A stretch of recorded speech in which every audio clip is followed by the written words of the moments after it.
is a new legislative proposal to speed up the deportation of asylum seekers that didn't get permission to stay in the European Union. Their claims are processed in state reception centers like this one. In a move to shore up the asylum and migration rules, the European Commission is even now considering sending the returnees to deportation centers outside the bloc. This week's eu-decoded explains the common European system for returns. The revised regulation fills a gap within the Pact on Migration and Asylum to be implemented from June 2026. This specific proposal wants to address the fact that only about 20% of yearly deportation orders are carried out, according to Eurostat. Lists of safe countries of origin and safe third countries to which people whose asylum applications are rejected may be sent should be defined. Deportation centers, called return hubs, could be built in countries outside the EU. The non-EU countries would receive financial incentives from EU states to host these centers, but some returnees may never have been in those countries. We asked Europeans what they think about what people describe as outsourcing of migration policy. Io penso che noi dovremmo ricordarci di quando siamo stati noi migranti, essere un po' più umani con tutti. Se lo fossimo, vivremmo in una società migliore. Sono favorevole perché per me se tu non hai un diritto a rimanere, un permesso regolare, non è giusto che tu stia qui da noi, quindi devi essere da un'altra parte. Capisco queste persone che migrano verso i nostri paesi perché vengono da situazioni estremamente difficili e delicate. Però certo è anche vero che una regolamentazione un po' più accentuata sicuramente ci vuole. Δηλαδή πρέπει να εξετάζεται κάθε περίπτωση ξεχωριστά και αυτοί που έχουν αρνητικό παρελθόν να μεταφέρονται. Ναι, γιατί εδώ υπάρχει ανάγκη για εργατικά χέρια. Δηλαδή για παράδειγμα στα έργα του Μητροπολιτικού Πάρκου στο Ελληνικό λέει η εργολήπτρια εταιρεία ότι έχει έλλειμμα εργατικών χεριών, άρα... With us is Jorge Liboreiro, who has been following migration and asylum policy for Euronews. Until recently, the European Commission rejected this idea of the so-called deportation centers in non-EU countries. What has changed in the meantime? Well, basically the politics change. Europe as a whole has moved further to the right gradually, and ideas that used to be more common in far-right circles, hard-right circles, like outsourcing of migration, gradually move into the mainstream. And the Commission responded to this by incorporating the policy into its own policy, but it's really a normalization of a policy that used to be considered extreme. Now it's acceptable.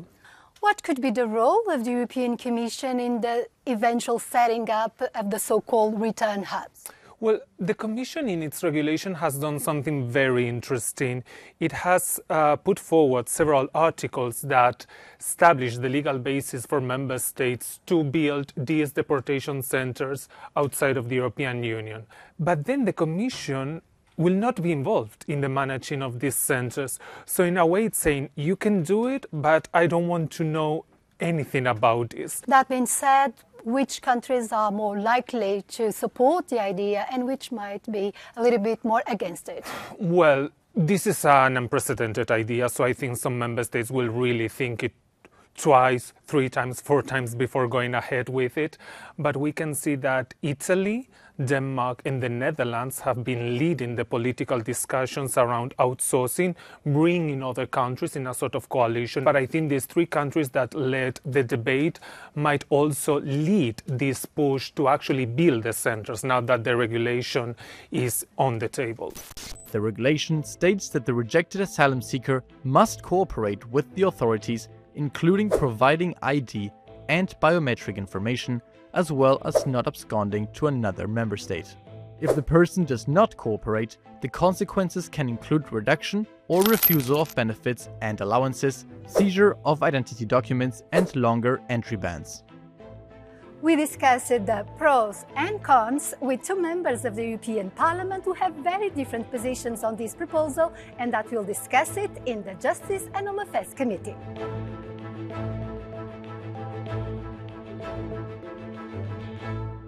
Es una consideración global del fenómeno migratorio desde el punto de vista de la capacidad de los Estados miembros para el retorno, ¿no? Y en ese sentido sí creemos que tiene todas las condiciones para ser un instrumento que permita una política mucho más eficaz de retorno.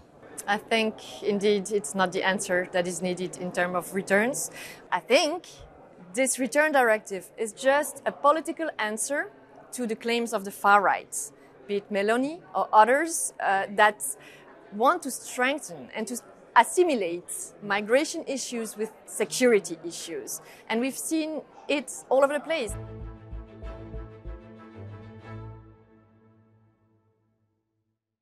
Los centros de retorno podrán establecerse mediante acuerdos bilaterales de los Estados miembros con terceros países. Cuando estos acuerdos se produzcan, lo que el reglamento prevé es que sí que la Unión Europea va a imponer unos determinados contenidos a esos acuerdos, precisamente para que se garantice el respeto de los derechos fundamentales y muy en especial de aquellas personas más vulnerables. There will be no monitoring of fundamental rights, even if it's claimed so.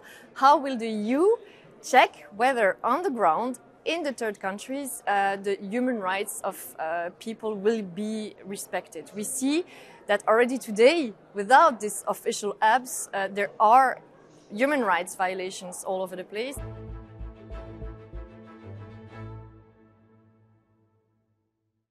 Que si garantizamos un marco de respeto a los derechos fundamentales y los mecanismos necesarios para monitorizar esos derechos fundamentales, yo creo que será mucho más fácil desde el punto de vista legal que las iniciativas de centros de retorno puedan, digamos, pasar el control judicial. The legislators should take that into account. The whole concept of safe third countries is also being revisited, which means that there's no guarantee today that those countries are safe for the people that will be sent to them and that their fundamental rights will be respected. An European written order is also part of the proposal so that all member states respect a decision taken in one of them.